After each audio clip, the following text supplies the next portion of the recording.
Hello friends, welcome to smart job Karnataka. So ನಾನು ಮತ್ತೆ ಖಾದಿ ವಿಷಯಕ್ಕೆ ಬಂದಿದ್ದೇನೆ.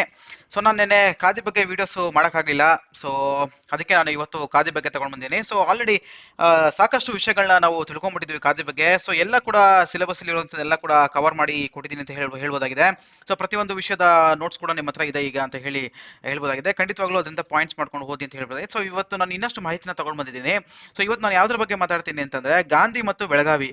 ಸೊ ಯಾಕೆ ನಾವು ಗಾಂಧಿ ಮತ್ತೆ ಬೆಳಗಾವಿ ಬಗ್ಗೆ ಮಾತಾಡಬೇಕು ಅದ್ರ ಬಗ್ಗೆ ನೀವು ಕೇಳ್ಬೋದು. ಸೊ ನೋಡಿ, ಇಲ್ಲಿ ಸಾಕಷ್ಟು ವಿಷಯಗಳಿದೆ. ಸೊ ಗಾಂಧೀಜಿಯವರು ಬೆಳಗಾವಿಗೆ ಬಂದಾಗ ಖಾದಿಯ ಬಗ್ಗೆ ಹಲವಾರು ವಿಷಯಗಳಾಗಿವೆ. ಅದ್ರ ಬಗ್ಗೆ ನಾನು ನಿಮಗೆ ತಿಳಿಸ್ಕೊಡ್ತೀನಿ ಅಂತ ಹೇಳ್ಬೋದಾಗಿದೆ. ಸೊ ಎಲ್ಲರೂ ತಪ್ಪತಿರೋ ಚಾನಲ್ಗೆ ಸಬ್ಸ್ಕ್ರೈಬ್ ಮಾಡಿ ಮತ್ತೆ ಬೆಲ್ ಐಕಾನ್ ಕೂಡ ಕ್ಲಿಕ್ ಮಾಡಿ ಅಂತ ಹೇಳ್ತೀನಿ. ಸೊ ನೋಡಿ, ಮೊದಲಿಗೆ ಸೊ ನೋಡೋಣ ಬನ್ನಿ. ಸೊ ಗಾಂಧಿ ಮತ್ತೆ ಬೆಳಗಾವಿ ಸೊ ಯಾವ ರೀತಿಯಾಗಿ ಇತ್ತು ನಮ್ಮ ಒಂದು ಈ ಒಂದು ಖಾದ್ಯ ವಿಷಯ ಅಂತ ಹೇಳಿ. ಸೊ ನೋಡಿ, 1924ರಲ್ಲಿ ಬೆಳಗಾವಿ, ಸೊ ಈಗಿನ ಬೆಳಗಾವಿ ಅಂತ ಹೇಳ್ತಾರೆ. ಸೊ ಖಂಡಿತವಾಗ್ಲೂ ಸೊ ಇವಾಗಲೂ ಕೂಡ ಬೆಳಗಾಂ ಅಂತ ಹೇಳ್ತೀವಿ ಅಥವಾ ಬೆಳಗಾವಿ ಅಂತ ಹೇಳ್ತೀವಿ. ಸೊ ಅಧಿವೇಶನಕ್ಕೆ ಹಾಜರಾಗಬೇಡಿ ಅಂತ ಎಂದು ಕೆಲವರು ಗಾಂಧೀಜಿಗೆ ಹೇಳಿದ್ರಂತೆ. ಆದರೆ ಗಂಗಾಧರ್ ರಾವ್ ದೇಶಪಾಂಡೆ ಅವರು ಈ ಪ್ರದೇಶದಲ್ಲಿ ಸ್ವಾತಂತ್ರ್ಯ ಚಳವಳಿಗೆ ಹೊಸ ಹುರುಪು ನೀಡಲು ಗಾಂಧೀಜಿ ಅಧಿವೇಶನಕ್ಕೆ ಹಾಜರಾಗಬೇಕೆಂದು ಬಯಸಿದ್ದರು ಅಂತ ಹೇಳಿ ಕೊಡಿದರೆ, ಯಾರು ಇವರು ಗಂಗಾಧರ್ ರಾವ್ ದೇಶಪಾಂಡೆ ಅನ್ನೋದು ಕೂಡ ಇಲ್ಲಿ ಪ್ರಶ್ನೆ ಬರುತ್ತೆ. ಓಕೆನಾ, ನಾನು ನಿಮಗೆ ಹೇಳ್ತೀನಿ ಯಾರು ಇವರು ಗಂಗಾಧರ್ ರಾವ್ ದೇಶಪಾಂಡೆ ಅನ್ನೋರು ಯಾರು ಅಂತ ಹೇಳಿ. ಸೊ ಖಂಡಿತವಾಗ್ಲೂ 1924ರಲ್ಲಿ ಏನಾಗುತ್ತೆ ಅಂತಂದ್ರೆ, ಸೊ ಎಷ್ಟೊಂದು ಜನ ಹೇಳ್ತಾರಂತೆ, ನೋಡಿ ಗಾಂಧೀಜಿಯವರೇ ನೀವು ಹೋಗ್ಬೇಡಿ ಬೆಳಗಾವಿ ಅಧಿವೇಶನಕ್ಕೆ ಮಾಡಬೇಡಿ ಅಂತ ಹೇಳಿ. ಬಟ್ ಈ ಒಂದು ಗಂಗಾಧರ್ ರಾವ್ ದೇಶಪಾಂಡೆ ಅವರು ಏನ್ ಹೇಳ್ತಾರೆ, ಸೊ ಇಲ್ಲ ಖಂಡಿತವಾಗ್ಲೂ ನೀವು ಬರಲೇಬೇಕು ಈ ಒಂದು ಕಾಂಗ್ರೆಸ್ ಅಧಿವೇಶನಕ್ಕೆ ಅಂತ ಹೇಳ್ತಾರೆ. ಸೊ ಅವರೇ ಒಬ್ರು ಕಾರಣ ಆಗಿರ್ತಾರೆ ನಮ್ಮ ಒಂದು ಬೆಳಗಾವಿ ಅಧಿವೇಶನಕ್ಕೆ ಬರೋದಕ್ಕೆ ಅಂತ ಹೇಳಿ ಕೂಡ ಹೇಳೋದ್ರಲ್ಲಿ ತಪ್ಪಿಲ್ಲ ಅಂತ ಹೇಳ್ಬೋದು. ನೋಡಿ, ಮತ್ತೆ ಇವಾಗ ಮುಂದಿನದಾಗಿ ನೋಡೋಣ. ನೋಡಿ, ಇಲ್ಲಿ ವೀರಸೌಧವು ಮಹಾತ್ಮ ಗಾಂಧಿಯವರ ಕಾಂಗ್ರೆಸ್ ಅಧ್ಯಕ್ಷರಾಗಿದ್ದ ಬೆಳಗಾವಿಯಲ್ಲಿ ನಡೆದ 1924ರ ಕಾಂಗ್ರೆಸ್ ಅಧಿವೇಶನದ ನೆನಪಿಗಾಗಿ ನಿರ್ಮಿಸಲಾದ ಸ್ಮಾರಕವಾಗಿದೆ. ಓಕೆನಾ, ಒಂದು ಪಾಯಿಂಟ್ ಬಂತು ನೋಡಿ, ಯಾವ್ದದು? ವೀರಸೌಧ. ಸೊ ವೀರಸೌಧ ಏನಾಗಿರುತ್ತೆ? ಸೊ ವೀರಸೌಧ ಅನ್ನೋದು ಮಹಾತ್ಮ ಗಾಂಧಿ ಅವರ ಕಾಂಗ್ರೆಸ್ ಅಧ್ಯಕ್ಷರಾಗಿದ್ದಾಗ ಈ ಬೆಳಗಾವಿಗೆ ಬಂದಾಗ 1924ರಲ್ಲಿ ಏನಾಗುತ್ತೆ ಅಂತಂದ್ರೆ, ಅವರ ಅಧಿವೇಶನ ನೆನಪಿಗಾಗಿ ಒಂದು ಮೆಮೋರಿಯಲ್ ರೀತಿಯಲ್ಲಿ ಸ್ಥಾಪನೆ ಮಾಡ್ತಾರೆ ಅಂತ ಹೇಳ್ಬೋದಾಗಿದೆ. ಏನದು? ವೀರಸೌಧ ಅನ್ನೋದನ್ನ ಸ್ಥಾಪನೆ ಮಾಡಲಾಗುತ್ತೆ ಎಲ್ಲಿ? ಬೆಳಗಾವಿಯಲ್ಲಿ ಅಂತ ಹೇಳ್ಬೋದಾಗಿದೆ. ಸೊ ಇನ್ನೊಂದು ವಿಷಯ ನೋಡೋಣ ಬನ್ನಿ. ಸೊ ಮಹಾತ್ಮ ಗಾಂಧಿ ಅವರು ಮೊದಲು 1916ರಲ್ಲಿ ನಗರಕ್ಕೆ ಭೇಟಿ ನೀಡಿದರು ಅಂತ ಕೊಡಿದ್ದಾರೆ. ಸೊ ಫಸ್ಟ್ ಅವರು 1916ನಲ್ಲಿ ಸೊ ನಮ್ಮ ಒಂದು ಬೆಳಗಾವಿಗೆ ಬರ್ತಾರೆ ಅಂತ ಹೇಳ್ಬೋದಾಗಿದೆ. So 1916 so Gandhiji arrives Belagavi for the first time. So ಆಮೇಲಿಂದ ಏನಾಗುತ್ತೆ ಅಂತಂದ್ರೆ, ನಂತರ 1924ರಲ್ಲಿ ಏನಾಗುತ್ತೆ, ಸೊ ಅವರು ಕಾಂಗ್ರೆಸ್ ಸಮಿತಿಯ ಅಧಿವೇಶನದ ಅಧ್ಯಕ್ಷತೆಯನ್ನು ವಹಿಸಿದ್ದರು. ಸೊ ಇಂಪಾರ್ಟೆಂಟ್ ಕ್ವಶನ್, 1924 ಬೆಳಗಾವಿ ಅಧಿವೇಶನ. ಓಕೆನಾ, ಬೆಳಗಾವಿ ಕಾಂಗ್ರೆಸ್ ಸೆಷನ್. ಸೊ ಬೆಳಗಾವಿ ಕಾಂಗ್ರೆಸ್ ಅಧಿವೇಶನ ಅಂತ ಹೇಳ್ತೀವಿ. 1924 Congress session. So who presided the 1924 Belgaum Congress session? Mahatma Gandhi presided. So ಅವರು ಅಧ್ಯಕ್ಷತೆಯನ್ನು ವಹಿಸ್ತಾರೆ, ಮಹಾತ್ಮ ಗಾಂಧಿ ಅವರು 1924 ಬೆಳಗಾಂ ಸೆಷನ್. ಅದು ಬಹಳ ಇಂಪಾರ್ಟೆಂಟ್. ಆಮೇಲೆ ಏನಾಗುತ್ತೆ ಅಂತ ನೋಡಿ, ವೀರಸೌಧದ ಮೊದಲು, ಸೊ ಅದಕ್ಕಿಂತ ಮೊದಲು ಸೊ ರೈಲ್ವೆ ನಿಲ್ದಾಣದ ಆವರಣದಲ್ಲಿ ಒಂದು ಫಲಕವಿದೆ ಅಂತ ಹೇಳಿ ಕೊಡೋದು. ಇದು ಸ್ವಾತಂತ್ರ್ಯ ಹೋರಾಟದ ಸೊ ಉತ್ತಂಗದಲ್ಲಿ ನಗರಕ್ಕೆ ಮಹಾತ್ಮರ ಭೇಟಿಯನ್ನು ಸಹ ಪಟ್ಟಿ ಮಾಡುತ್ತೆ ಅಂತ ಹೇಳಿ ಕೊಡಿದೆ. ಸೊ ರೈಲ್ವೆ ನಿಲ್ದಾಣದಲ್ಲಿ ಸೊ ಈ ಒಂದು ವೀರಸೌಧದ ಮೊದಲು ಅಂತಂದ್ರೆ, ವೀರಸೌಧಕ್ಕಿಂತ ಒಂದು ಮುಂಚೆ ರೈಲ್ವೆ ನಿಲ್ದಾಣದಲ್ಲಿ ಆವರಣದಲ್ಲಿ ಒಂದು ಫಲಕ ಇದ್ದಂತೆ. ಸೊ ಆ ಫಲಕವನ್ನು ಏನಂತ ಸೂಚಿಸುತ್ತದೆ? ಈ ಒಂದು ಗಾಂಧೀಜಿಯವರು ಇಲ್ಲಿ ಬಂದಿದ್ರು, ಇಲ್ಲಿ ಒಂದು ಭೇಟಿ ಕೊಟ್ಟರು ಅಂತ ಹೇಳಿ ಒಂದು ತೋರಿಸೋದಕ್ಕೆ ಒಂದು ಫಲಕವನ್ನು ನಿರ್ಮಾಣ ಮಾಡಿದ್ದಾರೆ ರೈಲ್ವೆ ನಿಲ್ದಾಣದಲ್ಲಿ ಅಂತ ಹೇಳಿ ಕೂಡ ಇಲ್ಲಿ ಹೇಳ್ತಾ ಇರುವಂತದ್ದು. ಸೊ ಇಲ್ಲಿ ಬಂದಂತ ಸೊ ಕೆಲವೊಂದು ಪಾಯಿಂಟ್ಸ್ಗಳು ಇಂಪಾರ್ಟೆಂಟ್ ಆಗ್ತವೆ. ಒಂದೇನು, 1924ರಲ್ಲಿ ಕಾಂಗ್ರೆಸ್ ಅಧಿವೇಶನ ಆಗುತ್ತೆ. ಅದರ ಅಧ್ಯಕ್ಷತೆ ಯಾರು ವಹಿಸಿದ್ರು? ಮಹಾತ್ಮ ಗಾಂಧಿ ಅವರು ವಹಿಸಿದ್ರು. ಸೊ ಮೊದಲನೇ ಬಾರಿಗೆ ಗಾಂಧೀಜಿಯವರು 1914ರಲ್ಲೂ ಕೂಡ ಬಂದು ಹೋಗ್ತಾರೆ, ಭೇಟಿ ಕೊಟ್ಟು ಹೋಗ್ತಾರೆ ಅಂತ ಹೇಳ್ಬೋದಾಗಿದೆ. ಸೊ ಅವರ ಬಂದು 1924 ಅವರ ಅಧ್ಯಕ್ಷತೆಯಲ್ಲಿ ಒಂದು ಕಾಂಗ್ರೆಸ್ ಅಧಿವೇಶನ ನಡೆಯುತ್ತೆ. ಸೊ ಇದರ ಒಂದು ನೆನಪಿಗಾಗಿ ಮೆಮೋರಿಯಲ್ ಸ್ಮಾರಕವಾಗಿ ಅವ್ರು ಏನ್ ಮಾಡ್ತಾರೆ, ವೀರಸೌಧ ಅನ್ನೋದನ್ನ ನಿರ್ಮಾಣ ಮಾಡ್ತಾರೆ ಬೆಳಗಾವಿಲಿ ಅಂತ ಹೇಳ್ಬೋದಾಗಿದೆ. ಮತ್ತೆ ಇನ್ನೊಂದು ವಿಷಯ ಏನು ಅಂತಂದ್ರೆ, ಇವರು ಬೆಳಗಾವಿಗೆ ಬರೋದಕ್ಕೆ ಒಬ್ರು ಕಾರಣರಾಗ್ತಾರೆ. ಯಾರು ಅಂತಂದ್ರೆ ಗಂಗಾಧರ ರಾವ್ ದೇಶಪಾಂಡೆ ಅನ್ನೋರು. ಅವ್ರ ಬಗ್ಗೆ ನಾವು ಇನ್ನಷ್ಟು ತಿಳ್ಕೊಂತ ಹೋಗೋಣ ಇವಾಗ ಅಂತ ಹೇಳ್ಬೋದಾಗಿದೆ. ನೆಕ್ಸ್ಟ್ ನೋಡಿ, ಮುಂದಿನದಾಗಿ ಸೊ ಬೆಳಗಾವಿಯಲ್ಲಿ ಬಾಂಬೆ ಪ್ರಾಂತೀಯ ಸಮ್ಮೇಳನದ ಅಧಿವೇಶನಗಳು ಮತ್ತೆ 1915ರಲ್ಲಿ ಕಾಂಗ್ರೆಸ್ ಸಂವಿಧಾನದ ಸೊ ಈ ಒಂದು ಪ್ರಕಾರ ಅಂದ್ರೆ 20 ಸಂವಿಧಾನದ 20 ಪರಿಷದದ ತಿದ್ದುಪಡಿಯ ನಂತರ ದೇಶದ ರಾಜಕೀಯ ಪಕ್ಷಗಳ ನಡುವಿನ ಹೊಂದಾಣಿಕೆ ನಿರ್ವಹಣೆಯನ್ನು ಗಾಂಧಿ ಬೆಂಬಲಿಸಿದರು. ಸೊ ಇದನ್ನ ಈ ಒಂದು ಓಕೆ, ಒಂದು ಪಾಯಿಂಟ್ ಓಕೆ, ಬಟ್ ಏನು ಅಷ್ಟೊಂದು ಇಂಪಾರ್ಟೆಂಟ್ ಪಾಯಿಂಟ್ ನಮಗೆ ಇಲ್ಲಿ ಸಿಗ್ಲಿಲ್ಲ. ಸೊ ನೆಕ್ಸ್ಟ್ ಹೋಗೋಣ ಬನ್ನಿ. 1916 ಏಪ್ರಿಲ್ 30 ಬಂದಿದ್ರು ಅಂತ ಹೇಳಿದ್ನಲ್ಲ. ಸೊ ಅವ್ರು ಏನ್ ಮಾಡ್ತಾರೆ ಅಂತಂದ್ರೆ, ಕಿನ್ನಿತ ವರ್ಗಗಳು ಕುರಿತು ಮಾತನಾಡಿದ್ರು. ಅಂತಂದ್ರೆ ಡಿಪ್ರೆಸ್ಡ್ ಕ್ಲಾಸಸ್ ಅವರ ಬಗ್ಗೆ ಒಂದು ಭಾಷಣವನ್ನು ಕೊಟ್ಟು ಹೋಗ್ತಾರೆ. 1916ರಲ್ಲಿ ಏನ್ ಬರ್ತಾರೆ ಬೆಳಗಾವಿಯಲ್ಲಿ ಗಾಂಧೀಜಿಯವರು ಡಿಪ್ರೆಸ್ಡ್ ಕ್ಲಾಸಸ್ ಸೊ ಅನ್ನೋರ ಮೇಲೆ ಸೊ ಒಂದು ಭಾಷಣವನ್ನು ಕೊಟ್ಟು ಹೋಗ್ತಾರೆ. ಆಮೇಲೆ ಏನ್ ಮಾಡ್ತಾರೆ, ಮತ್ತೆ 1924 ಬರ್ತಾರೆ ಅಂತ ಹೇಳಬಹುದಾಗಿದೆ. ಸೊ ಡಿಸೆಂಬರ್ 18 ಏನಾಯ್ತು ಅಂತ ಹೇಳಿ ಕೊಟ್ಟಿದ್ದಾರೆ. ಡಿಸೆಂಬರ್ 18 ಅವ್ರು ಏನ್ ಮಾಡ್ತಾರೆ, ಅಹಮದಾಬಾದ್ನಿಂದ ಬೆಳಗಾವಿಗೆ ಹೊರಡ್ತಾರೆ. ಸೊ ಡಿಸೆಂಬರ್ 20ನೇ ತಾರೀಕು ಏನಾಗುತ್ತೆ ಅಂತಂದ್ರೆ, ಸೊ ಅವರು ಬೆಳಗಾವಿ ತಲುಪಿದೆ ಅಂತ ಹೇಳಿ ಕೂಡ ಕೊಟ್ಟಿದ್ದಾರೆ. ಸೊ 18ನೇ ತಾರೀಕು ಹೊರಟು ಸೊ ಡಿಸೆಂಬರ್ 20ನೇ ತಾರೀಕು ಅವರು ಬೆಳಗಾವಿಗೆ ಬರ್ತಾರೆ ಅಂತ ಹೇಳಿ ಹೇಳುವುದಾಗಿದೆ. ಸೊ ಡಿಸೆಂಬರ್ 21ನೇ ತಾರೀಕು ಏನಾಗುತ್ತೆ, ಸೊ ಬೆಳಗಾವಿ ಮಹಾನಗರ ಪಾಲಿಕೆ ಹಾಗೂ ಜಿಲ್ಲಾಡಳಿತ ಮಂಡಳಿಯ ಸ್ವಾಗತ ಭಾಷಣಕ್ಕೆ ಪ್ರತ್ಯುತ್ತರವಾಗಿ ಮಾತನಾಡಿದರು ಅಂತ ಹೇಳಿ ಕೊಟ್ಟಿದ್ದಾರೆ. ಸೊ ಖಂಡಿತವಾಗ್ಲೂ ಸೊ ಅವರು ಭಾಷಣವನ್ನ ಮಾಡ್ತಾರೆ ಅಂತ ಕೂಡ ಕೊಟ್ಟಿದ್ದಾರೆ. ಸೊ ಡಿಸೆಂಬರ್ 23ರಲ್ಲಿ ಅವ್ರು ಏನ್ ಮಾಡ್ತಾರೆ, ಸೊ ಬೆಳಗಾವಿಯಲ್ಲಿ AICC ಸ್ವತಃ ಗಾಂಧೀಜಿ ಅಧ್ಯಕ್ಷರಾಗಿ ವಿಷಯಗಳ ಸಮಿತಿಯನ್ನು ರಚಿಸಿತು ಮತ್ತು ಕಲ್ಕತ್ತಾ ಒಪ್ಪಂದದ ಅನುಮೋದಿಸುವ E3 ಕರಡು ರಚಿಸಲು 16 ಸದಸ್ಯರೊಂದಿಗೆ ಉಪಸಮಿತಿಯನ್ನು ನೇಮಿಸಿತು ಅಂತೆಲ್ಲ ಕೊಟ್ಟಿದ್ದಾರೆ. ಸೊ AICC ಒಂದು ಸ್ವತಃ ಗಾಂಧೀಜಿ ಅಧ್ಯಕ್ಷರಾಗಿ ವಿಷಯಗಳನ್ನ ಮಾಡ್ತಾರಂತೆ. ಮತ್ತೆ ಈ ಒಂದು ಕಲ್ಕತ್ತಾ ಅಗ್ರಿಮೆಂಟ್ ಕೂಡ ಮಾಡ್ತಾರೆ. ನೋಡಿ, ಅನುಮೋದಿಸುವ E3 ಕರಡು ಅಂತಂದ್ರೆ ಡ್ರಾಫ್ಟ್ E3 ಅಂತ ಹೇಳಿ ಮಾಡ್ತಾರೆ. ಸೊ ಒಂದು ಕರಡುವನ್ನ ಮಾಡ್ತಾರೆ, ಒಂದು ಡ್ರಾಫ್ಟ್ ಅನ್ನ ಕ್ರಿಯೇಟ್ ಮಾಡ್ತಾರೆ. ಡ್ರಾಫ್ಟ್ E3 ಅನ್ನೋದನ್ನ ಕ್ರಿಯೇಟ್ ಮಾಡಿ ಸೊ ಅದರಲ್ಲಿ 16 ಜನ ಸದಸ್ಯರು ಇರ್ತಾರಂತೆ. ಸೊ ಅಲ್ಲಿ ಒಂದು ಉಪಸಮಿತಿಯನ್ನ ನಿರ್ಮಾಣ ಮಾಡ್ತಾರೆ. ಸೊ ಉಪಸಮಿತಿ ಅಂತಂದ್ರೆ ಏನಂತಂದ್ರೆ ಒಂದು ಸಬ್ ಕಮಿಟಿಯನ್ನ ಕೂಡ ನಿರ್ಮಾಣ ಮಾಡ್ತಾರೆ ಅಂತ ಹೇಳಿ ಕೂಡ ಇಲ್ಲಿ ಕೊಟ್ಟಿರುವಂತದ್ದು. ಆಮೇಲಿಂದ ಏನಾಗುತ್ತೆ, ಡಿಸೆಂಬರ್ 25ನೇ ತಾರೀಕು ಸೊ ಬೆಳಗಾವಿ ನಡೆದ ವಿಷಯಗಳ ಸಮಿತಿ ಸಭೆಯಲ್ಲಿ ಗಾಂಧೀಜಿಯವರ ಸ್ವರಾಜ್ಯವಾದಿಗಳ ವಿಶ್ವಾಸಗಳು ಯಾವುದೇ ಬದಲಾವಣೆ ಇಲ್ಲದರಲ್ಲಿ ಮನವಿ ಮಾಡಿದರು ಅಂತ ಹೇಳ್ಕೊಂಡಿದೆ. ಸೊ ಅವರು ಸ್ವರಾಜ್ಯದ ಬಗ್ಗೆ ಎಲ್ಲ ಮಾತಾಡುವಂತ ಹೇಳಬಹುದಾಗಿದೆ ಡಿಸೆಂಬರ್ 25. ಸೊ ಖಂಡಿತವಾಗಲೂ ಡಿಸೆಂಬರ್ 26ರಲ್ಲಿ ಏನಾಗುತ್ತೆ ಅಂತಂದ್ರೆ, ನೋಡಿ, ಗಾಂಧೀಜಿಯವರ ಅಧ್ಯಕ್ಷತೆಯಲ್ಲಿ ಭಾರತೀಯ ರಾಷ್ಟ್ರೀಯ ಕಾಂಗ್ರೆಸ್ನ ತನ್ನ 39ನೇ ಅಧಿವೇಶನವನ್ನು ಪ್ರಾರಂಭಿಸಿತು ಅಂತ ಹೇಳಿ ಕೊಟ್ಟಿದ್ದಾರೆ. ಸೊ ಡಿಸೆಂಬರ್ 26ನೇ ತಾರೀಕು ಏನಾಗುತ್ತೆ ಅಂತಂದ್ರೆ, 26ನೇ ತಾರೀಕು ಸೊ ಅವರ ಒಂದು ಅಧಿವೇಶನವನ್ನು ಪ್ರಾರಂಭಿಸ್ತಾರೆ ಅಂತ ಹೇಳಿ ಕೂಡ ಇಲ್ಲಿ ಕೊಟ್ಟಿದ್ದಾರೆ. ಗಾಂಧೀಜಿ ಅಧ್ಯಕ್ಷೀಯ ಭಾಷಣ ಮಾಡಿ ಕಲ್ಕತ್ತಾ ಒಪ್ಪಂದದ ಅನುಮೋದಿಸುವ ನಿರ್ಣಯ ಮೇಲೆ ಮಾತನಾಡಿದ್ರು ಅಂತ ಕೊಟ್ಟಿದ್ದಾರೆ. ಸೊ ಇಲ್ಲಿ ಏನು ಕಲ್ಕತ್ತಾದ ಒಂದು ಒಪ್ಪಂದವನ್ನು ಏನ್ ಮಾಡ್ತಾರೆ, ಕಲ್ಕತ್ತಾಸ್ ಅಗ್ರಿಮೆಂಟ್ ಬಗ್ಗೆ ಏನ್ ಮಾತಾಡ್ತಾರೆ, ಒಂದು ಡ್ರಾಫ್ಟ್ E3 ಬಗ್ಗೆ ಏನ್ ಮಾತಾಡ್ತಾರೆ, ಸೊ ಅದ್ರ ಬಗ್ಗೆ ಒಂದು ಡಿಸೆಂಬರ್ 26ನೇ ತಾರೀಕು ಎಷ್ಟನೇ ಅಧಿವೇಶನ ಆಗಿರುತ್ತದೋ, ಸೊ 39ನೇ ಅಧಿವೇಶನ ಆಗಿರುತ್ತೆ ಅಂತ ಹೇಳಿ ಹೇಳ್ಬೋದಾಗಿದೆ.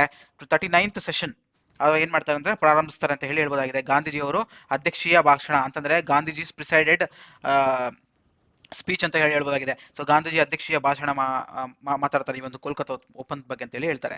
ಓಕೆನಾ. ಸೊ ಇದು ಒಂದು ಗಾಂಧೀಜಿಯವರು ಒಂದು ದಿನಾಂಕದ ಪ್ರಕಾರ ಏನೇನ್ ಮಾಡಿದ್ರು ಅಂತ ಹೇಳಿ ಇಲ್ಲಿ ಕೊಟ್ಟಿರುವಂತದ್ದು. ಇವಾಗಿಂದ ಬರುವಂತದ್ದು ಬಹಳ ಇಂಪಾರ್ಟೆಂಟ್ ಆಗುತ್ತೆ. ಸೊ ಕೇಳ್ತಾ ಹೋಗಿ.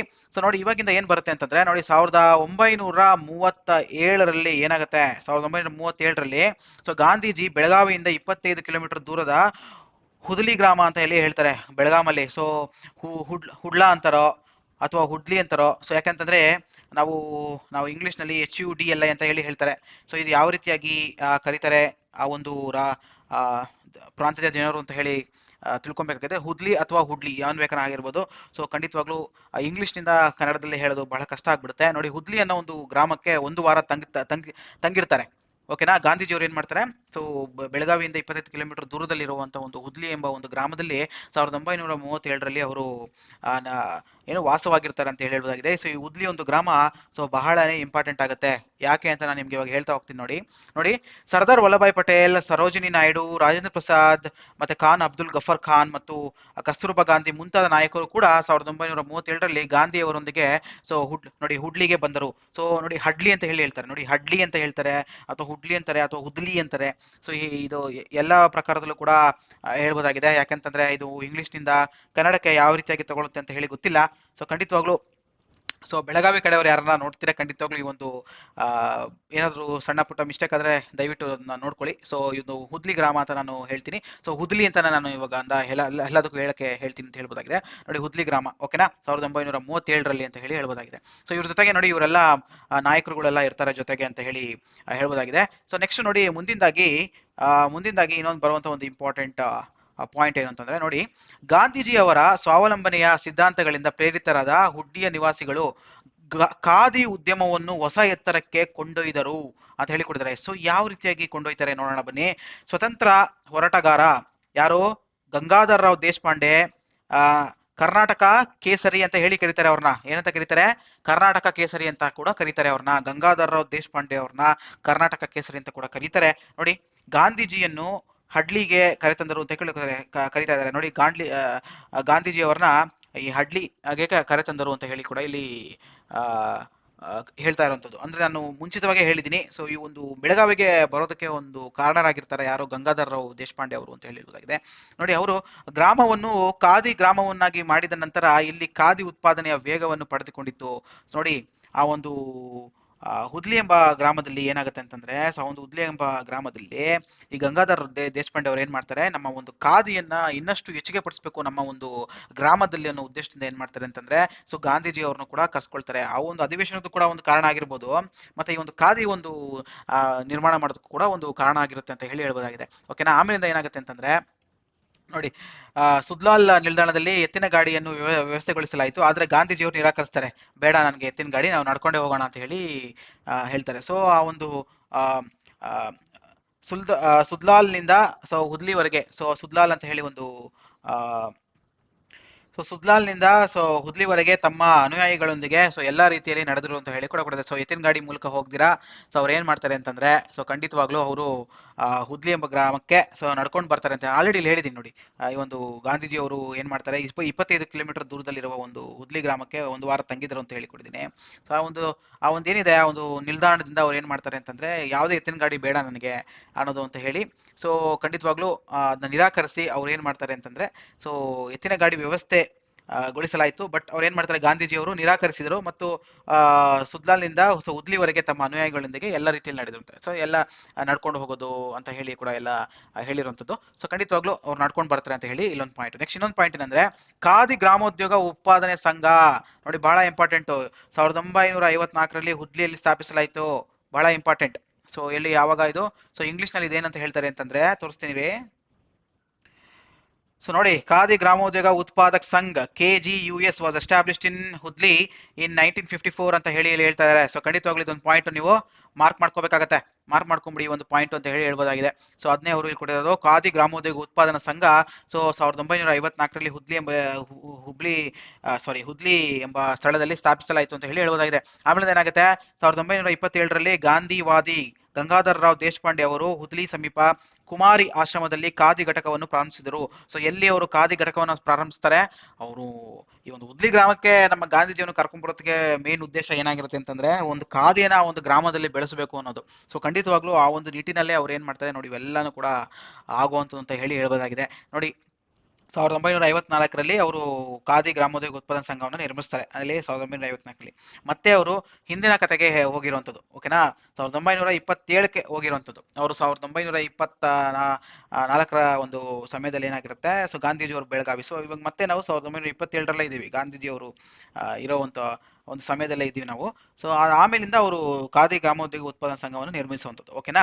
ಇವಾಗ 1927ರಲ್ಲಿ ಏನಾಗುತ್ತೆ ಅಂತಂದ್ರೆ, ನೋಡಿ, ಒಂದು ಆಶ್ರಮದಲ್ಲಿ ಕುಮಾರಿ ಆಶ್ರಮದಲ್ಲಿ ಅವರು ನಿರ್ಮಾಣ ಮಾಡ್ತಾರೆ ಅಂತ ಹೇಳ್ಬೋದಾಗಿದೆ. ಸೊ ಇಂಗ್ಲೀಷಲ್ಲಿ ಕೂಡ ಇದೆ ನೋಡಿ, ವೇ ಬ್ಯಾಕ್ ಇನ್ 1927, ಅಂದ್ರೆ ಮತ್ತೆ ಹಿಂದಕ್ಕೆ ಹೋಗಿ, ಮತ್ತೆ ಹಿಂದೆ 1927 ಏನಾಗುತ್ತೆ, Gangadhar Rao Deshpande started khadi unit at Kumari Ashram near Hudli ಅಂತ ಹೇಳಿ ಕೊಟ್ಟಿದ್ದಾರೆ. ಸೊ ಖಂಡಿತವಾಗ್ಲೂ ಇದೊಂದು ಪಾಯಿಂಟ್ ಇಂಪಾರ್ಟೆಂಟ್ ಆಗುತ್ತೆ ಅಂತ ಹೇಳಿ ಹೇಳ್ಬೋದಾಗಿದೆ.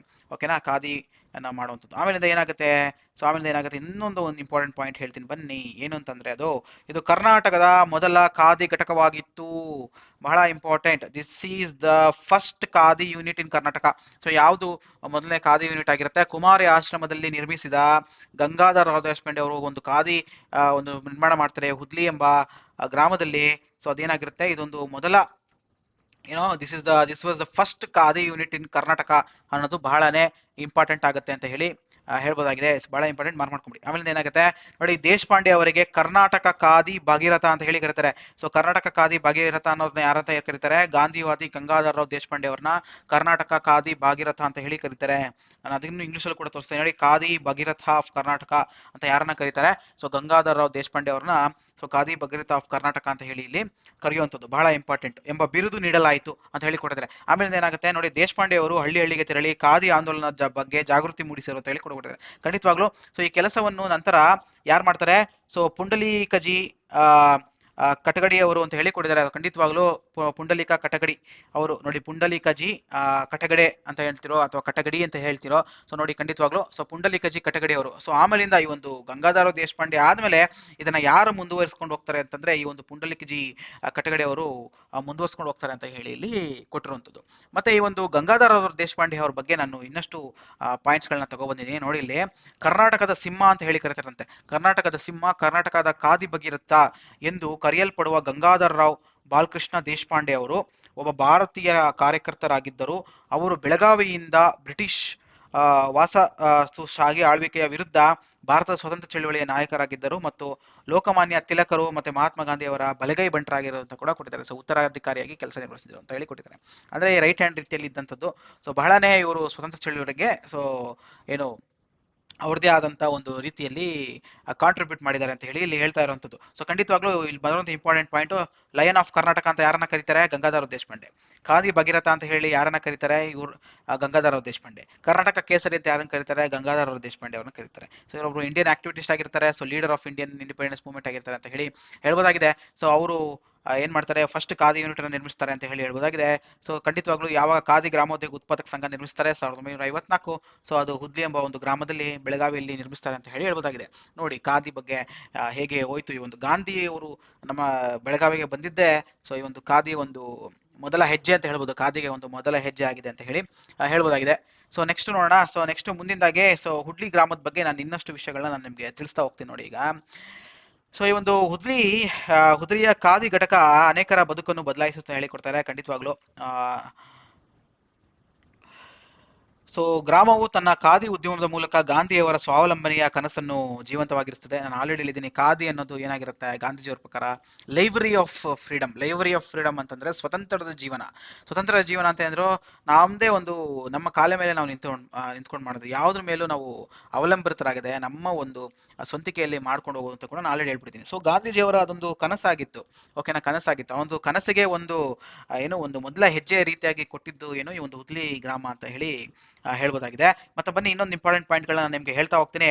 ನೋಡಿ ಇಲ್ಲಿ ಸೊ ಹುದಲಿಗೆ ಹೆಜ್ಜೆ ಹಾಕಿ ಅವರು ಮತ್ತು ಖಾದಿ ಗ್ರಾಮೋದ್ಯೋಗ ಸರ್ಕಾರಿ ಉತ್ಪಾದನಾ ಸಂಘ ಲಿಮಿಟೆಡ್ ತನ್ನ ನಿವಾಸಿಗಳ ಜೀವನವನ್ನು ಪರಿಶೀಲಿಸಿತು ಅಂತ ಹೇಳಿ ಕೊಟ್ಟಿದ್ದಾರೆ. ಸೊ ಇಲ್ಲಿ ಇಂಪಾರ್ಟೆಂಟ್, ಖಾದಿ ಗ್ರಾಮೋದ್ಯೋಗ ಸಹಕಾರಿ ಉತ್ಪಾದನಾ ಸಂಘ ಲಿಮಿಟೆಡ್ ಅಂತ ಹೇಳಿ ಇಲ್ಲಿ ಹೇಳ್ತಾರೆ. ಅದ್ರ ಬಗ್ಗೆ ಕೂಡ ಇಲ್ಲಿ ಮುಂದೆ ಬರುವಂಥದ್ದು. ಸೊ ಅದನ್ನ ನೀವು ಈ ರೀತಿಯಾಗಿ ಪಾಯಿಂಟ್ ಅಂಡರ್ಲೈನ್ ಮಾಡ್ಕೊಂಡು ನೀವು ಪಾಯಿಂಟ್ಸ್ ಮಾಡ್ಕೊಂತ ಹೋಗ್ಬೇಕು. ಓಕೆನಾ. ನೋಡಿ ಇಲ್ಲಿ ತನ್ನ ನಿವಾಸಿಗಳ ಜೀವನವನ್ನು ಪರಿವರ್ತಿಸಿದ ರೀತಿಯಲ್ಲಿ ನೋಡಿ ನೀವು ಆಶ್ಚರ್ಯಚಕಿತರಾಗುವಿರಿ.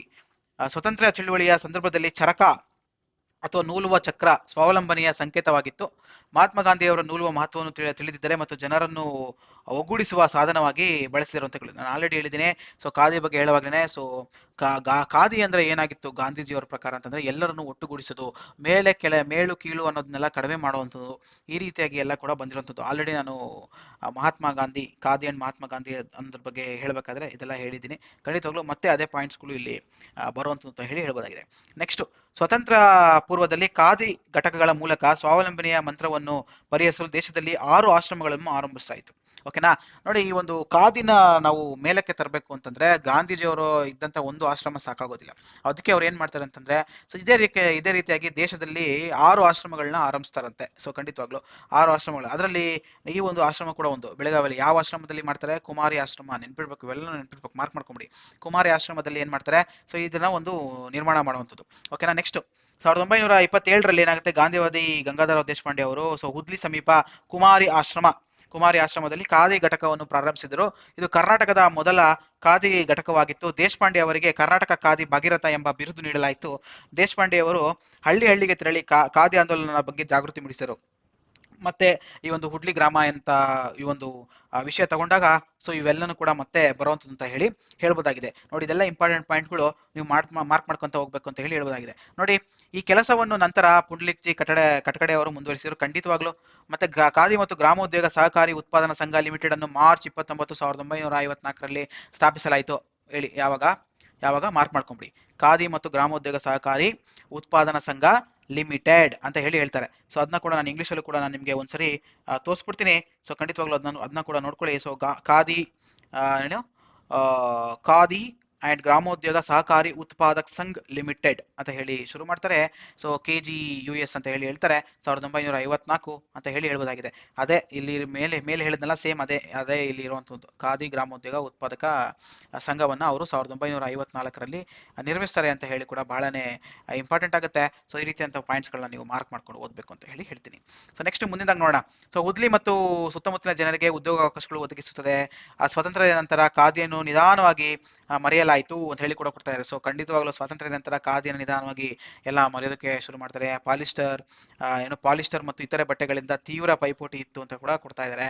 ನೋಡಿ ಇದೆಲ್ಲ ಕಾಂಪಿಟೇಷನ್ಗಳು ಇದ್ದೇ ಇರ್ತವೆ. ಖಂಡಿತವಾಗ್ಲೂ ಒಂದು ರೀತಿಯಂತ ಬಟ್ಟೆ ಬಂತು ಅಂತಂದ್ರೆ ಇನ್ನೊಂದು ರೀತಿ ಅಂತ ಅವಾಗೆಲ್ಲನೂ ಪಾಲಿಸ್ಟರ್ ಎಲ್ಲನೂ ಇವಾಗೆಲ್ಲನೂ ನಮ್ಗೇನು ಅನ್ಸೋದಿಲ್ಲ. ಅವಾಗೆಲ್ಲ ಏನು ಅಂತಂದ್ರೆ ಒಂದು ಹೊಸ ಅಭಿವೃದ್ಧಿ ರೀತಿಯಲ್ಲಿ ಇರುತ್ತೆ.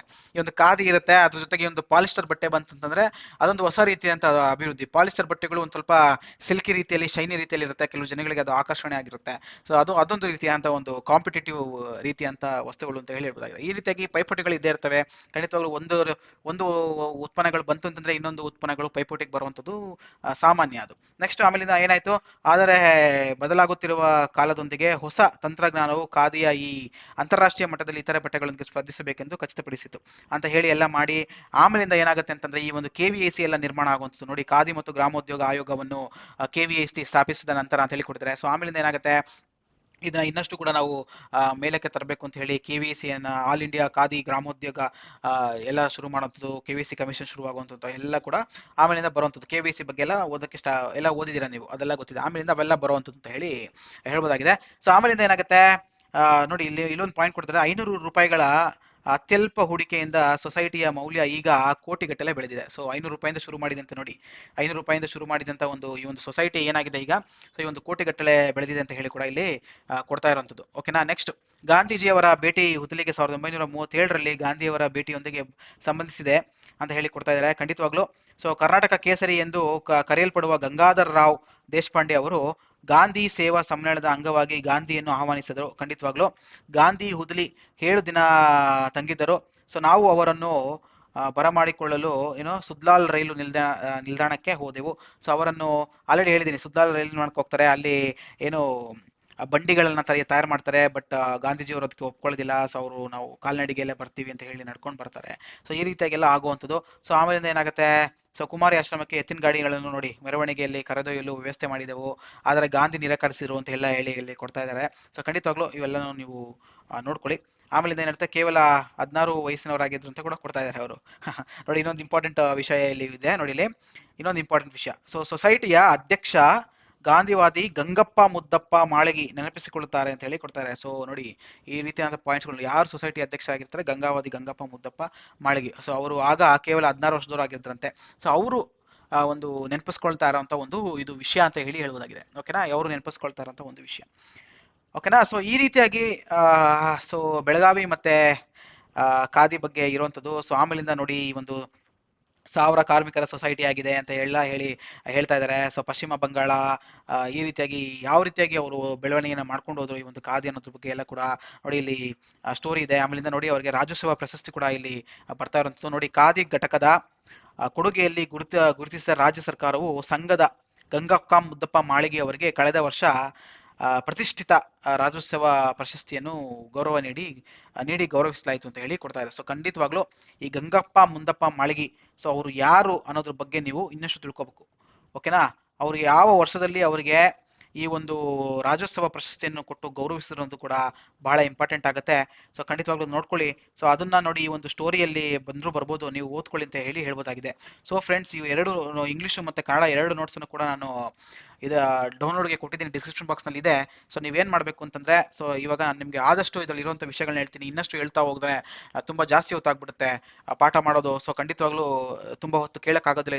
ಇದನ್ನೆಲ್ಲನೂ ಕೂಡ ನಾನು ಮೇನ್ ಪಾಯಿಂಟ್ಸ್ ಎಲ್ಲ ಏನೇನಿದೆ ಅದೆಲ್ಲ ಕವರ್ ಮಾಡಿಕೊಟ್ಟಿದ್ದೀನಿ ನಿಮಗೆ. ಸೊ ನೀವು ಏನು ಮಾಡಬೇಕು, ಇವಾಗ ಕೂತ್ಕೊಂಡು ಸೊ ಇದನ್ನ ಮತ್ತಷ್ಟು ನೀವು ಇನ್ನಷ್ಟು ನ್ಯೂಸ್ ಪೇಪರ್ ರೀತಿಯಲ್ಲಿ ಓದಬೇಕು. ಅಲ್ಲಿ ಬರುವಂಥ ಇಂಪಾರ್ಟೆಂಟ್ ಪಾಯಿಂಟ್ಸ್ನ ನಿಮ್ಮ ನೋಟ್ಬುಕ್ಕಲ್ಲಿ ನೋಟ್ ಮಾಡ್ಕೋಬೇಕು ಅಂತ ಹೇಳ್ತೀನಿ. ಸೊ ಫ್ರೆಂಡ್ಸ್, ಎಲ್ಲ ಇನ್ಫಾರ್ಮೇಷನ್ ಖಂಡಿತವಾಗ್ಲೂ ನಿಮ್ಗೆ ಹೆಲ್ಪ್ ಆಗುತ್ತೆ ಅಂತ ಅಂದ್ಕೊಂಡಿದ್ದೀನಿ. ಸೊ ಎಲ್ಲರೂ ಚೆನ್ನಾಗಿ ಓದ್ಕೊಳ್ಳಿ, ಆಲ್ ದ ಬೆಸ್ಟ್ ಅಂತ ಹೇಳ್ತೀನಿ. ಮತ್ತೆ ಇನ್ನೊಂದು ವಿಷಯ ಏನು ಅಂತಂದ್ರೆ, ಸೊ ಈ ಒಂದು